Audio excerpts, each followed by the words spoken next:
लखीमपुर खीरी में 141 विधानसभा धौरहरा 2027 विधानसभा चुनाव पर डॉक्टर रमा रमन मिश्रा ने दिया जनता को संदेश। डॉक्टर रमा रमन मिश्रा का कहना है कि अगर अवसर मिला तो धौरहरा क्षेत्र का विकास कैसे किया जाता है वो मैं करके दिखाऊंगा। धौरहरा की जनता इस बार क्षेत्रीय नेता में बदलाव चाहती है और डॉक्टर रमा रमन मिश्रा पर भरोसा जता रही है।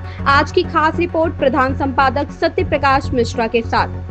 नमस्कार दोस्तों, आप देख रहे हैं सत्य प्रकाश न्यूज चैनल। संवाददाता सत्य प्रकाश मिश्रा के साथ मैं आज लखीमपुर खीरी के जिले की तहसील धौरहरा 141 विधानसभा धौरहरा पहुंचा हूँ। आकर के यहाँ पर यूपी चुनाव मिशन 2027 चुनाव पे जो है चर्चा करते हैं।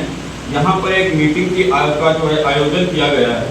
देखते हैं यहाँ पर मीटिंग किसकी है और कौन आया है। यहाँ पर चर्चा करते हैं।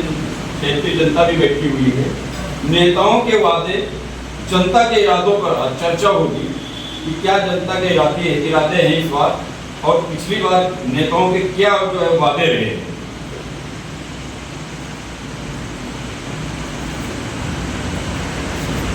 डॉक्टर साहब जो है यहाँ पर मीटिंग का जो आयोजन किया गया है वो किस विषय पे जो है मीटिंग रखी गई है?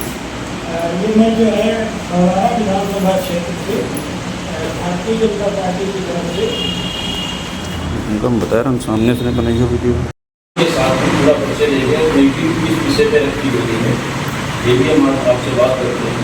आप अपना नाम बताइए। मैं डॉक्टर रमा रमन मिश्रा हूँ और धौरहरा विधानसभा क्षेत्र से भारतीय जनता पार्टी से विधायक पद के लिए आवेदन कर रहा हूँ। और मैं राष्ट्रीय स्वयंसेवक संघ के जो चिकित्सा प्रकोष्ठ है जिसको हम लोग नेशनल मेडिकल ऑर्गेनाइजेशन बोलते हैं, इसका मैं जिले का दायित्व है हमारे पास। जिलाध्यक्ष के रूप में भी कार्य कर रहा हूँ और अब मैं धौरहरा विधानसभा क्षेत्र से विधायक पद के लिए भारतीय जनता पार्टी से आवेदन कर रहा हूँ। जो भारतीय जनता पार्टी से आप जो है विधायक पद के लिए आवेदन कर रहे हैं, क्या उसी के समक्ष ये मीटिंग रखी गई है? हाँ, उसी के संदर्भ में मैं क्षेत्रीय लोगों के साथ अपनी टीम के साथ बैठ करके मीटिंग करना चाह रहा था। इस वजह से मैं आगे रखते आ रहा हूँ। अच्छा डॉक्टर साहब, ये बताइए आपकी जो आप टिकट की दावेदारी कर रहे हैं इसके जो है जनता को क्या संदेश देना चाहते हैं, जनता को क्या कहना चाहते हैं इस बार आप?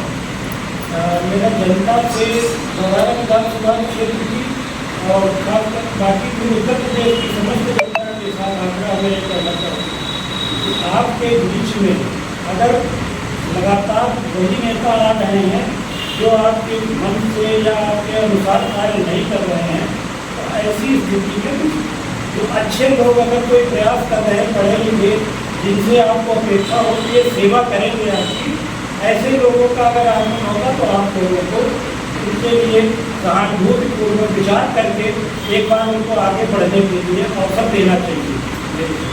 जनता को आप आगे क्या जो है क्या भरोसा दे रहे हैं जनता को कि अब जो है आपको टिकट चाहिए, तो इस टिकट के लेने के उपरांत जब आपको टिकट मिलता है, विधायक बनते हैं, उस पर तो जनता को ऐसा क्या भरोसा दे रहे हैं आप? मेरा ये कहना है कि मैं प्रतिष्ठा जो है धौरहरा विधानसभा क्षेत्र से पिछले 7-8 साल से मैं जुड़ा हुआ और लगातार काम कर रहा हूँ। वैसे तो मेरा जुड़ाव लगभग 25 वर्ष का है।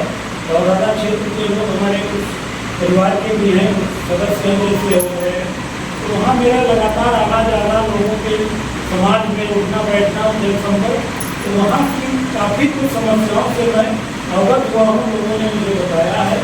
क्योंकि मैं चिकित्सक की सेवा लगातार पिछले 25 वर्षों से यही रहा था। नेशनल मेडिकल ऑर्गेनाइजेशन से स्वास्थ्य शिविर लगवाना हो, चाहे बाढ़ के समय में जो है लोगों को राहत सामग्री पहुँचाना हो, भोजन की वितरण करनी हो, चाहे अपने धौरहरा विधानसभा क्षेत्र में बड़े बड़े स्वास्थ्य कैंप जिसमें निःशुल्क दवाइयाँ वितरण हो बाढ़ की स्थिति के बाद, ये मैं लगातार कर रहा हूँ।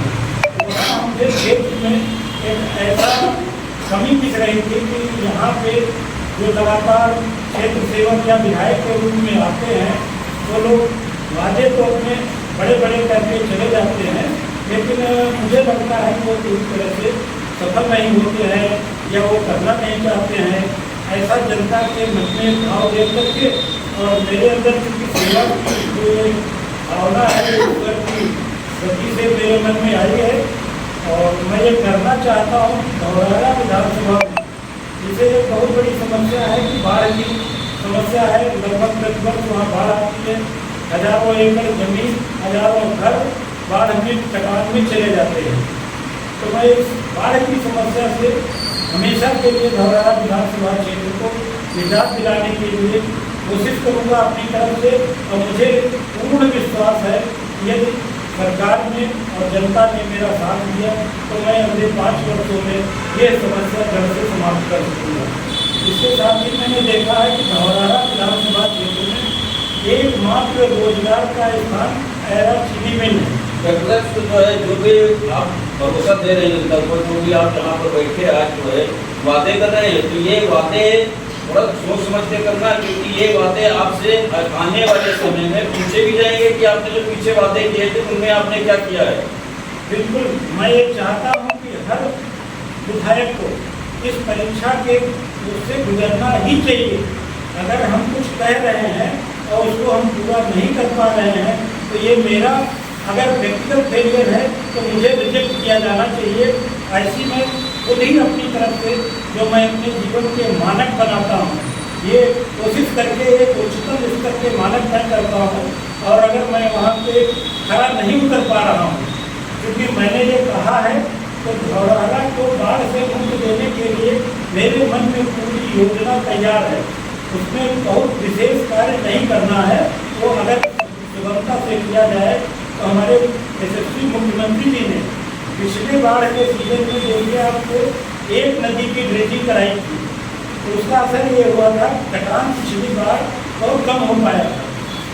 अगर इस मुहिम को हम पूरी शारदा और घाघरा दोनों नदियों को बाढ़ से पूर्व अगर हम 3 फीट गहरा ड्रेजिंग करा सकें तो हमेशा के लिए कम से कम अगले 40 वर्षों तक के लिए बाढ़ की समस्या समाप्त हो जाएगी। कटान की पानी आएगा, बाढ़ आएगी, लेकिन वो नदी के अंदर रहेगी। लेकिन अभी जो आप बता रहे हो कि घाघरा नदी और शारदा नदी दोनों का जो है काम कराया जाएगा ढंग से, अगर तो बाढ़ नहीं आएगी, कटान नहीं होगा। लेकिन अभी तक 400 घाट पर जो स्थिति बनी हुई है वहाँ पर भी यशस्वी आपके मुख्यमंत्री योगी आदित्यनाथ, धौरहरा विधायक भी मौजूद हैं, 2 सांसद धौरहरा के रह चुके हैं, 2 विधायक धौरहरा के हैं, इससे मौजूदा भी विधायक धौरहरा का जो है भाजपा के का ही है। लेकिन छोटा सा काम है ये डॉक्टर साहब, जो साधु घाट पे स्नान की सुविधा श्रद्धालुओं को अब इस बार शासन ने नहीं दे पाई है, तो ये घाघरा घाट और शारदा नदी का जो है दोनों का काम एक साथ जल्दी से कैसे हो जाएगा? क्या ये आसान है? ये मैं इतनी जल्दी करने का कभी भी मैं नहीं कह रहा हूँ। जो वर्तमान की समस्या है इसके लिए मैं मानता हूँ कि हो सकता है किसी स्तर पे संवेदनहीनता रही हो या न समझ पाए हो या किस कारण से नहीं किया गया, क्योंकि ये बहुत बड़ी समस्या नहीं थी। एक ट्यूबवेल जो बाद में प्रबंध किए गए वही प्रबंध जो है 15 दिन पहले से अगर चल रहे होते तो अच्छी तरह से किए जा सकते थे। डॉक्टर धौरहरा की पुरानी जो विरासत, पुरानी परंपरा को इस बात ने लखीमपुर के शासन ने तोड़ दी है, तो ये हमें नहीं लग रहा इतना आसान है कि घाघरा का और शारदा नदी का दोनों का एक साथ काम हो जाएगा। एक साथ काम हो जाने का मैं पूरी तरह से वादा नहीं, लेकिन मैं अपनी तरफ से पूरा प्रयास करूँगा। अब कोई भी कार्य जब हमारे पूर्वज राजा भगीरथ गंगा को ला करके पूरे भारतवर्ष में ले जा करके एक निश्चित स्थान पे पहुंचा सकते थे, तो ऐसा असंभव कार्य भी नहीं है कि लगातार ईमानदारी से अगर 5 वर्ष तक कोशिश की जाएगी तो ये काम असंभव नहीं है। देखिए दोस्तों, किस तरह से यहाँ पर डॉक्टर साहब शारदा नदी व घाघरा नदी दोनों का एक साथ जो है काम तरीके से बढ़िया जो है कराने के लिए जो है उद्यत हुए हैं और विश्वास भी दिया है जनता को। आगे देखते हैं डॉक्टर साहब अपने बातों पे कितना खरे उतरते हैं और जनता का दिया हुआ भरोसा उन्हें याद रहता है या नहीं याद रहता है। जय हिंद, जय भारत दोस्तों।